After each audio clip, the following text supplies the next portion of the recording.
Doctor Zubair तैमी को जानते हैं? जी, पड़ोस के हैं। कई साल पहले की बात है, हमारे बाज अहले हदीस नौजवान उनके काफी तहरीरों को शेयर करते थे ग्रुपों में। मैंने बाज भाइयों को तंबीह की कि माशाल्लाह आपके अंदर मनहज सलफ को लेकर गैरत हम वाज़ेह तौर पर देखते हैं, लेकिन इनकी तहरीरों के अंदर आपको कभी कोई मलहूजा नजर नहीं आया? उन्होंने कहा कि कभी नहीं, एकदम बिल्कुल मबनी बर एतदाल लगती उनकी तहरीरें। कहा कि जरा गौर से पढ़े। अभी मैं कुछ नहीं कहता, लेकिन इनकी तहरीरों से वो आती है कि यह बंदा किसी खास मिशन पर है।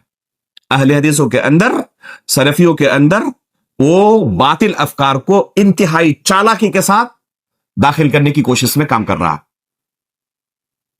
लेकिन वक्त गुजरने दे, अगर हमारा ये मौकिफ सिर्फ ज़न्नी हुआ, गुमान की हद तक हुआ, तो फिर वाज़ेह हो जाएगा, क्लियर हो जाएगा। लेकिन हकीकत में बंदा अगर किसी खास मिशन पर काम कर रहा है और अहले हदीस नौजवानों को किसी खास मिशन के तहत वो किसी गुमराह कुन अफकार और नजरियात के साथ जोड़ना चाहता है, तो चंद दिनों के बाद ये क्लियर हो जाएगा। बहुत दिनों तक अपना चेहरा ढांप कर नहीं रख सकता। साल भर की शायद मुद्दत नहीं गुजरी थी, या 1.5 साल की या 2 साल की मुद्दत शायद नहीं गुजरी थी, और फिर वही लोग खुलकर उनके खिलाफ लिखने लगे जो उनकी तहरीरें एक जमाने में बड़े जोर और शोर के साथ शेयर करते थे। और फिर उन्होंने शुक्रिया अदा किया कि आपने 1.5-2 साल पहले या काफी मुद्दत पहले आपने आगाह कर दिया था कि ये बंदा है। और बाद में आज के जमाने में हर एक के लिए एकदम वाज़ेह हो चुका है, जिसने ना मौजूदा दौर के उलमा को बख्शा और ना सलफ सालिहीन को बख्शा।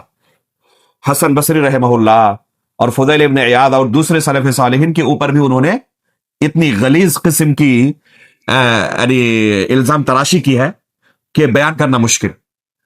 बल्कि इमाम लालकाई रहमहुल्लाह, जो सलफी दावत के बाब में इंतहाई अजीम मकाम रखते हैं, उनकी ये किताब शरह उसूल एतिकाद अहले सुन्नह वल जमाअह जो इंतहाई अहम किताब है, इस किताब पर इतने घिनौने इल्जाम लगाए और इसे बिदअतियों की किताब करार दिया उन्होंने कि यह हकीकत में बिदअतियों की किताब।